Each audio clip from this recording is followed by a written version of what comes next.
Another year has come and gone, so it is time for me to do my favorite comics of the year. So this is the best comics of 2021. I believe this is the 6th year I've done this, I think I started in 2016, I want to say. So yeah, I'm going on for a while now. Last year, if you watched that, wasn't a whole lot of DC books last year. This year it's kind of flipped. There's pretty much all DC books and like no Marvel books, and obviously some independent books. So if you don't know how I do this, is I don't do like here's my arbitrary top 10 list. I do different categories and I do my favorite books of each category. So without further ado, let's get into it, starting off with the big one, which is best ongoing comic of the year. So this is a story that is this is a book that's obviously ongoing, not a limited series, not a one shot, not something like that. So my favorite ongoing was Action Comics. Action Comics has been fantastic. Philip Kennedy Johnson is killing it. He's had a couple different artists on there. All the artists have been fantastic, and the story he is weaving right now in Action Comics is great. And something that's been really cool is each time the last couple issues have come out, Superman and Action Comics have been trending on Twitter, which shows that people actually care about Superman. When you have a good story, who would have thought? When you don't have Bendis writing him, people actually care about Superman, and they're doing it with an actual good story, not like some shock value or some, oh man, Superman's dead now, or oh, they're doing this thing about him, they're changing this. No, it's just a good story, and it's trending, and I love it. And yeah, if you're looking for a good Superman story, I've talked about multiple times now, check out Action Comics. The base premise, without spoiling anything, is Superman goes to Warworld because he has reasons that I won't really spoil, but basically there's people that are similar to Kryptonians that make their way to Earth that sort of give Superman reason to go to Warworld and help free the people of Warworld, because there's just a bunch of slaves there that are just forced to fight for Mongols Entertainment, and he's got a dictatorship there, and so he assembles a team I don't really care about because that was set up in another comic. But anyways, he assembles his team and he goes to Warworld to try to take down Mongol, and things do not go as you think they would. And it's really interesting right now, and you see Superman inspiring the people of Warworld to have some hope. And it's just great, and it's a really fun book, and I'm really enjoying what's going on right now. And also, the artist from The Last God, Riccardo Federici, is going to be taking over art duties on the newest issue that comes out in January. So I'm hyped for that because the other two artists have been fantastic as well. But Riccardo Federici on it's going to be great. So best ongoing title, in my opinion, is Action Comics. I think it's great. From best ongoing, we go to best limited series. So this is all in the name, a limited series. And for me, the best limited series of the year was Geiger, which is Gary Frank and Jeff Johns' book. It's so good. This is my favorite creative team of all time. Jeff Johns and Gary Frank make gold pretty much with everything they touch, and this book is no exception. I love it. I think the first story arc was fantastic. Now, I guess it's kind of cheating to put it on limited series, except not really, because it is a limited series. It ended after 6 issues. There's going to be some one-shots that are coming out later, and we don't know if they actually are going to ever continue it into a sequel. They set things up to where they could do a sequel, but for the time being, it's a limited series, so I'm putting it in here as my favorite limited series. Seeing Jeff Johns enter into the creator-owned sphere of comics is awesome.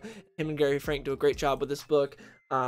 Basically, this story is a sort of it is a post-apocalyptic story about a man who survived nuclear fallout, and his family is in this bunker, and they've been there since fallout happened, and he's trying to protect them. And he doesn't even know if they're actually still alive in there or not, but he clings onto the hope that they're still alive in there. And so he sits out there all mutated from the radiation from the nuclear fallout. He's now the glowing man, and he's sort of a vigilante among the wasteland, but his whole goal is to just protect his family. But a lot of things happen along the way. You find out what happened to his family. It's a big reveal, and it's really interesting, and he's like this, he's basically like Bigfoot. People don't really know if he's real or not because everyone hears all these stories about him, but the whole world building of it is one of my favorite parts. I love the world building of it. It's this big post-apocalyptic world where you have like Las Vegas, and you have all these different people that rule different parts of Las Vegas, like all very colorful characters that are like really weird and in their own way and all themed. You have like a pirate theme, you have one that's like a knight's theme. It's really cool. I don't want to say too much because I don't want to give too much away. Read the book for yourself. It's great. My favorite limited series of the year. Highly recommend you check it out. Highly recommend you check out all these books I mentioned today. The next category is best one shot of the year, and my favorite one shot of the year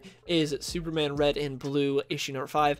I did not read any other issue of this series. I was never planning to read anything of this series because pretty much all the creative teams were just like looked horrible on this book. When this book was announced, I was like, oh, Superman Red and Blue, and then I looked at the creative teams, I'm like, none of these people have like ever written a good Superman comic in their lives. Why are they included on this series that's supposed to be essentially a celebration of the character? So each issue of Superman Red and Blue is a one-shot. It's all just multiple stories in one issue, and there's been a lot of stupid crap in these books that I've heard about, but I never checked it out. And then Wes from Thinking Critical told me that Superman Red and Blue issue number 5 was fantastic and I should check it out. So I'm like, okay. And I read it and it's really good. It's got a story in there from Judd Winnick about crypto that's fantastic. It's got a bunch of other great stories in there. There's like multiple stories in the book. There's like 4 or 5 stories in there, so I can't really go through each one. But they're all actually pretty good. And one written by, I can't remember who it's written by, but it's a writer that I generally do not care that much for. I don't think they do that good of work, but they wrote one in here about like Clark basically stopping a convenience store robbing through talking a guy down, and it's done really well, and I really like it. And I was very surprised because like this person generally sucks at writing comics, but they did a good one here. So yeah, check out Superman Red and Blue issue number 5. I'm not recommending the series as a whole, but this specific issue is good, and I definitely say you should check it out. Now that was best one shot, which is, you know, like a self-contained story. The best single issue is a different category. So my favorite single issue of the year is Batman the Imposter issue number 3. This is the final issue of Batman the Imposter. I just did a big video on Batman the Imposter. If you want to check it out, that'll be linked in like left or right hand, wherever the card pops up, you'll see it. Definitely check that out if you're interested in Batman the Imposter. I really had a lot of fun making that video because this is such a great comic, and I basically just gush about the comic the entire time. So Batman the Imposter was a fantastic book, one of my favorite stories of the year, definitely one of the best Batman stories I've read since like the first volume of White Knight. It's so good, and I think it's going to be remembered as a classic. And issue 3 ties everything together because I really enjoyed the first 2 issues, but I was never planning on making a video on Batman the Imposter, and then I read issue 3 and I'm like, I have to make a video on this because this book is so good and it just ties everything together so well. I can't really say anything because I don't want to spoil much, but the premise of Batman the Imposter is that Batman's been operating for 3 years in Gotham. He's still a young Batman. A lot of things are different because it's an Elseworld story. There's this other Batman that comes along and starts murdering people, and Batman's got to figure out what's going on. Why is this Batman murdering people? The GCPD and the general public thinks each Batman is one and the same. They don't know that there's 2 different Batman. Batman's got to clear his name. Issue 3 shows us who that Batman is, and a lot of other things get revealed, and it's just great. Read it. It ties everything all together. Obviously, don't just read issue 3. Read the whole series. But issue 3 is the best of the issue 3 is the best of the 3 issues, and it ties everything that goes together so nicely. And it was my favorite single issue of the year. Just it was the one I had the most fun reading of every issue that I read when I was granted recency bias because it did just come out not too long ago. But when I was thinking for my favorite single issue of the year, I was like, it's got to be Batman the Imposter issue number 3. Like that was the one that I had the best experience with that I can remember. Next up is best new series. So this is a series that started in 2021. My answer for this is kind of cheating because this series started in December of 2020, but in all fairness, I didn't read it till February of 2021, so I didn't even know about the series. So there's my caveat there. But this series is Reckless, which is the new comic book series from Ed Brubaker and Sean Phillips. I talk about them all the time. Ever since I read The Fade Out, I have been in love with this creative team. They've done amazing things. The Fade Out, Kill or Be Killed, Reckless, Criminal. They've done so many great things, and now they're doing Reckless, which is a fantastic series that I love the format. It's a hardcover. It's each one I believe is 140 pages, and it's so good, and it comes out every couple of months. It comes out like every 4 to 6 months or something like that, and we've gotten 3 of them so far. I love it. I love this idea because one of the things that's annoying about reading comics monthly is you get 24 pages once a month, and then sometimes that gets delayed. It's like, man, reading a story, like reading one part of like what can be a 6-issue story arc every month sucks. It's annoying, but here you get the entire story all at once, and it's in this nice premium hardcover, and it's great. And yeah, it's basically just like sort of this 80s detective that works out of a movie theater. He's got a sidekick. He's trying to solve some crimes, and he's sort of like the A-Team, except a solo A-Team, and he just besides his sidekick, but it's mainly him doing everything in terms of like people have his number and they hire him, but not like the A-Team in terms of these guys. He actually like takes the money. So yeah, but he gets up to all kinds of like trouble, and it's really interesting, and Sean Phillips' pencils are always gorgeous, and just check it out. It's more it's more sort of real crime type stuff from Ed Brubaker and Sean Phillips. They always do great in that department, and it's just amazing. Read it. But if you think saying Reckless is cheating since it came out in December of 2020, then my favorite new series would probably be Deathstroke Incorporated. That'd probably be my favorite new series, because talking about like a new ongoing, because Reckless is, while it's one hardcover at a time, it is ongoing. They're going to keep going. I don't think they've announced like, oh, it's going to end at this point. It is an ongoing, because I'm not including like a limited series that started in 2021. So favorite ongoing would be Deathstroke Incorporated. And the final category is one that is always fun for me, and that is my favorite new artist that I discovered in 2021. So this is not someone that's new to comic books or anything like that. They could have been doing comics since like the 90s, but I just discovered them now. And for me, that is Miguel Mendonça. I think that's how you pronounce his last name. He did the art for Justice League Last Ride and for this these latest issues in Action Comics. He's freaking killing it. He's doing so good. When I first saw his art in Last Ride, I'm like, this is really good. And then in Action Comics, I was like, oh man, it sucks that Daniel Sampere is going to be off. I wonder who they're going to have fill in between Daniel Sampere getting off of Action Comics and Riccardo Federici taking over. And it was Miguel. He does a superb job. Like, his pencils are great. I love what he did with Last Ride, but I especially love what he's done with Action Comics. I think that his art in Action Comics is tremendous, and he has killed it. And I don't think I'd ever seen, maybe I'd read a book or something of his that he'd done before, but to my knowledge, I can't think of anything that he'd been on. But seeing him on this, I'm like, who is this guy? This guy is great, and he's really good. So if you're looking for some good art, check out his issues of Action Comics and Justice League The Last Ride. Both those series are good in general, but his art elevates them to another level. That's it for the categories, but I have a couple of just honorable mentions of books that I read and that I'm enjoying. Daredevil, I read and trade. Daredevil's still really good, although this year the trades that came out were probably the weakest since Zdarsky took over, but Daredevil's still really good.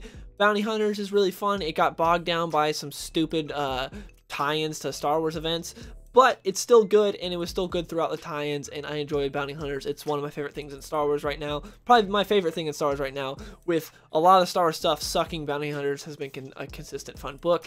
Moon Knight, I read the first 2 issues of, and I decided I'm going to read this in trade. I love it. This is the new Moon Knight series. It's actually been really good. I heard it's been incredible, but I've only read the first 2 issues. But those first 2 issues I read were great, and I'm excited to read this in trade.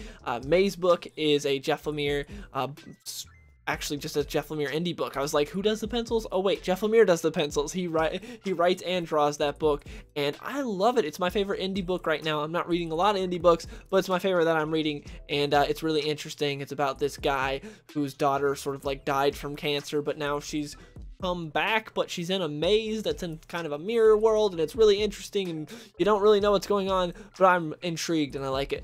Primordials, another book that I love from Jeff Lemire and Andrea Sorrentino, another one of my favorite creative teams. They always kill it on everything they're on. Primordials is about back in the day when Americans sent up monkeys and the Russians sent up a dog, and what happened in space with them. Did they go on some trippy adventures through like different dimensions? Turns out maybe. And there's also a lot of sketchy stuff going off on Earth between the US and Russian governments. Drama there. It's interesting. I really like it, and Andrea Sorrentino's pencils are one of the best, maybe the best in the industry currently. He always does a great job, and his art is able to flourish through its craziness in this series. Like, his art is tailor-made for this type of series because of how trippy things get in like the alternate dimensions when the dogs are in space. Dog and monkeys are in space. And then finally, Robin, another series I talked about before. Robin is a series from Joshua Williamson that's been surprisingly really fun and one of the most inconsistent books at DC. And yeah, I did not expect to like this book because I don't like Damian Wayne, but Joshua Williamson has made me like Damian Wayne, and it's a fun time. It's a good book so far. So yeah, that's it for my favorite comics of 2021. Please let me know in the comments below what were some of your favorite books from 2021. What are some of your favorite comic books? You can use my my categories that I used, or you can make some of your own. I just want to hear from you guys, and I especially want to hear, is there an artist that you discovered in 2021? That's why that's the one I'm most interested in. Was there a comic book artist that you hadn't really heard of before, but this year you discovered them, like, holy crap, this person's really good? But I also want to hear your favorite comics as well, but especially want to hear if there's an artist you discovered in 2021. Anyways, hope you guys enjoyed the video. If you did, please leave a like and a comment and subscribe for more, and check out the Batman Imposter video. I had a lot of fun making that, and yeah, I'll see you guys later. Hey, skinny boy, saucy boy, I be running to the bank. Yeah, you know I hit the gas in the whip full tank, riding past the ocean while I'm listening to Frank.